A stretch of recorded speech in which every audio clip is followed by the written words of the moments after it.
क्या आपके घर में बिना वजह अशांति, गुस्सा या पैसों का नुकसान हो रहा है? हो सकता है आपके घर के पंच तत्व और दिशाएं आपस में युद्ध कर रही हो। अब वास्तु का सबसे बड़ा सीक्रेट है पंच तत्वों का साइकिल ऑफ क्रिएशन और डिस्ट्रक्शन, जो सीधा आपकी घर के दिशाओं से जुड़ा हुआ है। अब आप इसको इस तरह से समझें कि जो जल, वायु, अग्नि, पृथ्वी और आकाश, तो जल वायु को जन्म देता है, वायु अग्नि को जन्म देता है, अग्नि पृथ्वी को जन्म देता है और पृथ्वी आकाश को जन्म देता है।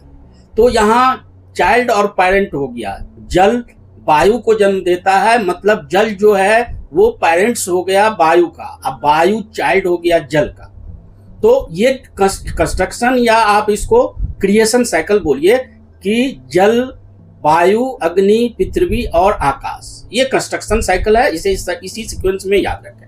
अब फिर क्या है कि हर ये जोन जो है अपने से तीसरे को डिस्ट्रक्ट करता है।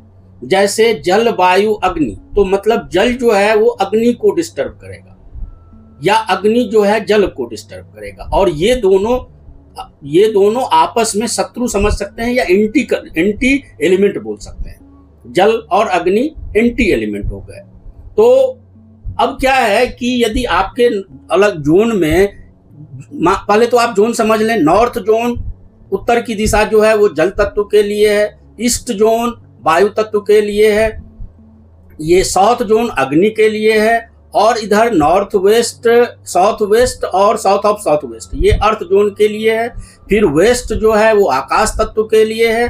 और तो अब ये तीसरा जोन का एलिमेंट यदि इससे पीछे आ गया, पहले जोन का एलिमेंट तीसरे में चला गया या तीसरे जोन का एलिमेंट पहले में आ गया, तो ये डिस्टर्ब हो जाता है घर का, आपको पंच तत्व डिस्टर्ब हो जाता है और घर में बहुत सारी परेशानियां देना शुरू कर देता है। ये एक तरीके से गड़बड़ तब होता है जब डिस्ट्रक्शन साइकिल एक्टिव हो जाता है।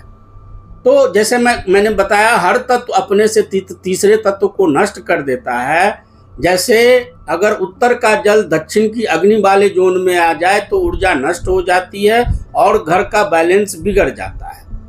तो अपने घर के एलिमेंट्स को सही दिशा में बैलेंस करने के लिए आप अपने घर को चेक करें कि किस दिशा में कौन सा एलिमेंट है और कौन सा कलर है